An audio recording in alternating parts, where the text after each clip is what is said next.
Monsoon के वापस लौटने के बीच दक्षिण भारत में नॉर्थ ईस्ट मानसून के सेट होने यानी आगमन होने की संभावनाएं प्रबल हो गई हैं। नमस्कार, आपका स्वागत है। आप देख रहे हैं मौसम तक चैनल पर नेशनल वेदर बुलेटिन, जिसमें 15 अक्टूबर 2025 के लिए पूरे भारत के मौसम की बात करूंगा। मैं हूं देवेंद्र त्रिपाठी।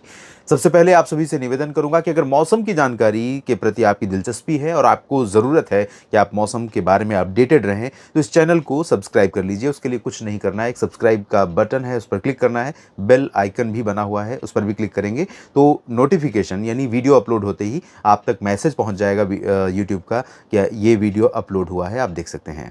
तो इस तरह से आप और मैं कनेक्टेड रह सकते हैं और लगातार मौसम के बारे में और बेहतर बातें कर सकते हैं। साथ ही आप अपनी प्रतिक्रिया भी वीडियो पर, क्या आपकी राय है वीडियो के बारे में, और साथ में किस तरह के मौसम आपके क्षेत्र में, किस तरह की फसलों की स्थिति है, उसके बारे में भी लिखते रहिएगा। आइए जानते हैं मौसमी सिस्टमों की स्थितियां। इस समय बंगाल की खाड़ी के दक्षिण पश्चिम में लगभग यहाँ पर एक सर्कुलेशन बन चुका है यहाँ पर, और ये सर्कुलेशन धीरे धीरे मूव करते हुए इधर पहुंचेगा कोमोरिन रीजन की तरफ, और यहाँ पर बनेगा ये एक low pressure area. Low pressure area बनने और इस सिस्टम के कारण जो हवाएं यहाँ पर इकट्ठा होने की स्थिति बनेगी, उसी दौरान यहाँ पर नॉर्थ ईस्ट मानसून सेट होगा। और इस बीच आपको बता दूं कि आज भी मानसून पीछे लौटा है और पीछे लौटते हुए पूर्वोत्तर भारत के क्षेत्रों को खाली कर गया। अब ओडिशा में चांदबाली और छत्तीसगढ़ में कांकेर से होते हुए यहाँ से गुजर रही है जो मानसून की लाइन है निज़ामाबाद तेलंगाना में, और जो कारवार कलबुर्गी है कर्नाटक, यहाँ से होकर के लाइन बनी हुई है। कल भी यहाँ थी, इधर अभी प्रोग्रेस नहीं हुई है। लेकिन अगले 24 से 48 घंटों में यानी 15 या ज़्यादा से ज़्यादा 16 अक्टूबर तक पूरे भारत से मानसून 2025 की विदाई हो जाएगी। सीजन 30 सितंबर के साथ संपन्न हो जाता है, लेकिन मानसून के वापस लौटने में समय लगता है। जब तक कि दक्षिण पूर्वी या दक्षिण पश्चिमी हवाएं भारत के ऊपर बनी रहती हैं, तब तक मानसून की वापसी नहीं होती है और तब तक बारिश की संभावना, हवा में नमी का स्तर बना रहता है। इसके आगे बढ़ने के साथ भारत में कुछ जगहों पर, एक तो यहाँ बांग्लादेश और आसपास के भागों पर एक सर्कुलेशन है। उत्तर प्रदेश के पश्चिमी भागों पर एक सर्कुलेशन छोटा सा है, बहुत प्रभावशाली नहीं है। अरब सागर के ऊपर एक मध्य भागों पर सर्कुलेशन है जो साइक्लोन शक्ति का इम्पैक्ट है, रिमेनेंट इम्पैक्ट है। तो इन सभी परिस्थितियों के बीच में उत्तर भारत से आने वाली जो हवाएं थी दोस्तों, उन हवाओं का प्रभाव कम हुआ है। जिन उत्तर पश्चिमी हवाओं के प्रभाव से उत्तर भारत के मैदानी क्षेत्रों और पहाड़ी क्षेत्रों पर, और साथ में मध्य भारत, पूर्वी भारत के क्षेत्रों में मिनिमम और मैक्सिमम नीचे गए थे, वो फिर से ऊपर की तरफ बढ़ चुके हैं और तापमान ज़्यादातर जगहों पर अब सामान्य के आसपास है और गर्मी लग रही है। और इसी वजह से गर्मी इस वजह से भी बढ़ रही है क्योंकि जब उत्तर की हवाएं आनी कम हो रही हैं और बंगाल की खाड़ी की हवाएं एक बार फिर से घुमड़ रही हैं कई जगहों पर, तो मध्य प्रदेश पर भी हवाएं पहुंच रही हैं, उत्तर प्रदेश पर भी, और साथ में हरियाणा, दिल्ली और हो सकता है पंजाब तथा राजस्थान के भागों पर भी कुछ जगहों पर इन हवाओं का प्रभाव अगले 24 घंटों में दिखाई पड़े। तो क्या परिवर्तन लाएंगी ये हवाएं, कितने बादल बन सकते हैं कहां कहां पर, और कहां पर बारिश की संभावना बन सकती है, आइए जानते हैं। तो मैप में आप देख सकते हैं, जैसा कि पहले से मैं बता रहा था कि मध्य भारत में महाराष्ट्र और छत्तीसगढ़ के उत्तरी क्षेत्रों या मध्य भागों और साथ में मध्य प्रदेश के कुछ भागों पर बादल बढ़ेंगे।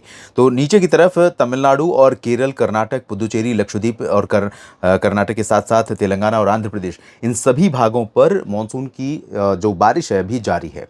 और इन भागों में एक तरफ दक्षिण पश्चिम मानसून की विदाई होगी और उत्तर पूर्वी मानसून शुरू हो जाएगा इधर दक्षिणी क्षेत्रों में। तो फिलहाल अभी संभावना यह है कि दक्षिणी तटवर्ती आंध्र प्रदेश और रायलसीमा में कुछ जगहों पर हल्की वर्षा के बीच तटीय क्षेत्रों में कहीं पर मध्यम बौछारें गिर सकती हैं। साथ में कर्नाटक में आप देख सकते हैं, गडग हो या चित्रदुर्गा, हसन, बेंगलुरु और मैसूरू, ये वाला जो पोर्शन है पूरा दक्षिणी आंतरिक कर्नाटक, और उत्तरी आंतरिक कर्नाटक के कुछ भागों में गुलबर्गा में चांसेस रहेंगे, गडग में और तटीय क्षेत्रों में कुछ जगहों पर संभावनाएं रहेंगी बारिश की।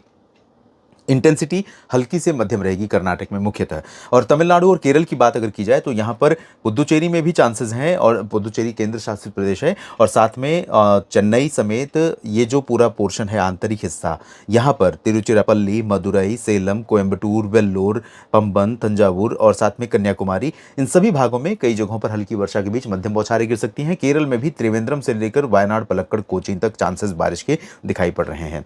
और तेलंगाना में कुछ जगहों पर बारिश होने की संभावना है, रामागुंडम में और हैदराबाद समेत पश्चिमी क्षेत्रों और उत्तरी भागों में, खम्मम में भी कुछ चांसेस बन सकते हैं बरसात के। निज़ामाबाद में भी संभावनाएं रहेंगी बारिश की थोड़ी बहुत, लेकिन बहुत ज़्यादा बारिश नहीं होगी। इसके बाद ऊपर की तरफ जो नमी शिफ्ट हो रही है, इसके प्रभाव से कुछ मध्य प्रदेश, कुछ उत्तरी छत्तीसगढ़, मध्य छत्तीसगढ़ तक और ओडिशा के मध्य भागों तक और साथ में महाराष्ट्र, इन क्षेत्रों में, इन दोनों राज्यों से, क्योंकि नमी का जो फ्लो है वो ज़्यादा यहाँ पर एक्यूमुलेट हो रहा है, यहाँ पर इकट्ठा हो रहा है, इस वजह से महाराष्ट्र के विदर्भ के रीजन में नागपुर और चंद्रपुर से लेकर अकोला, अमरावती, वर्धा और यवतमाल और मराठवाड़ा में इंटेंसिटी विदर्भ की तुलना में थोड़ा ज़्यादा रहेगी। और विदर्भ में अगर हम मराठवाड़ा में देखें तो जो नीचे का हिस्सा है, बीड़, जालना, हिंगोली, लातूर और आसपास के हिस्से, यहाँ पर कुछ जगहों पर मध्यम से तेज़ वर्षा हो सकती है, जबकि ऊपर की तरफ संभाजीनगर और जो मध्य महाराष्ट्र के क्षेत्र हैं, यहाँ पर हल्की वर्षा के बीच कहीं पर मध्यम बौछारें गिर सकती हैं, इंक्लूडिंग नंदुरबार, जलगांव, नासिक और धुले, साथ में नीचे की तरफ अहिल्यानगर, पुणे, सांगली, सतारा, कोल्हापुर, सोलापुर और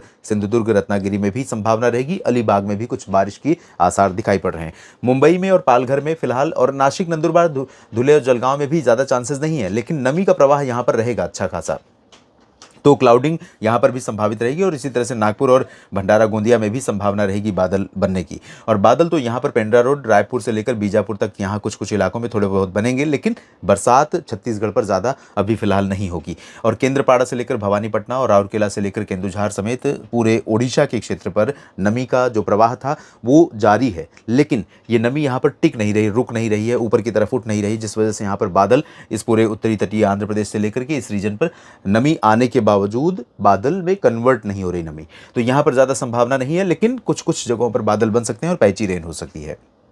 मध्य प्रदेश की बात अगर करें तो पश्चिमी क्षेत्रों में और पूर्वी रीजन में दक्षिणी भागों पर, खासतौर पर भोपाल से लेकर के नरसिंहपुर और जबलपुर, उमरिया से लेकर नीचे का जो हिस्सा है, यहाँ पर खरगोन, खंडवा और बैतूल, नरसिंहपुर, छिंदवाड़ा, इंदौर, इन धार तक इन भागों में कुछ जगहों पर बादल बनेंगे। संभावना है कि बारिश भी हो सकती है।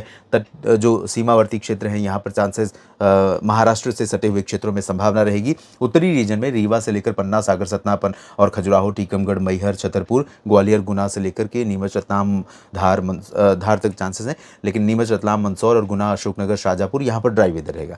ड्राई वेदर पूरे गुजरात में भी संभावित है। वैसे 15 से मैंने अनुमान लगाया था कि थोड़े बहुत बादल अहमदाबाद, अरवली से लेकर सूरत, वलसाड़, नौसारी, डांग, तापी, भरूच तक बनेंगे, बन सकते हैं बादल। थोड़ी बहुत संभावना भी बूंदाबांदी की हो सकती है, लेकिन अभी 15 को लग नहीं रहा कि ऐसा कुछ बनेगा मौसम जिससे कि बरसात हो। बादल आ सकते हैं, बारिश के चांसेस बहुत कम दिखाई दे रहे हैं। और इसी तरह से सोमनाथ, भावनगर से लेकर द्वारका, राजकोट, जामनगर और कच्छ में भी ड्राई वेदर रहेगा। और पूर्वी क्षेत्रों की तरफ आगे बढ़े तो पूर्वोत्तर राज्यों में नागालैंड और मणिपुर, मिजोरम में थोड़ी बहुत बरसात हो सकती है। त्रिपुरा, असम और अरुणाचल, सिक्किम, इन सभी क्षेत्रों में ड्राई रहेगा। मेघालय में छिटपुट बूंदाबांदी हो सकती है। और पूरी तरह से साफ और शुष्क मौसम की संभावना बिहार, झारखंड, पश्चिम बंगाल में भी है। दोस्तों, मैंने पहले भी बताया था कि चांसेस हैं कि कुछ बिहार के क्षेत्रों में और झारखंड, पश्चिम बंगाल के भागों पर बादल बनेंगे, तो थोड़ी नमी का प्रवाह यहाँ पर भी है। अब ये बादल कितने यहाँ पर बनते हैं, क्योंकि नमी यहाँ पर, जैसा कि मैंने ओडिशा और छत्तीसगढ़ के लिए बताया, यहाँ पर भी नमी को रोकने के लिए कोई सिस्टम नहीं है, कोई स्थिति नहीं है। तो मुख्यतः शुष्क और गर्म मौसम, उमस भरा मौसम रहने की संभावना है। इसी तरह का मौसम आपको उत्तर प्रदेश के पूर्वी रीजन में दिखाई पड़ेगा। वाराणसी, सोनभद्र से लेकर गोरखपुर, देवरिया, कुशीनगर, लखनऊ और कानपुर नगर, कानपुर देहात, लखनऊ, अयोध्या, प्रयागराज और आसपास के भागों में सभी जगहों पर ड्राई वेदर रहेगा।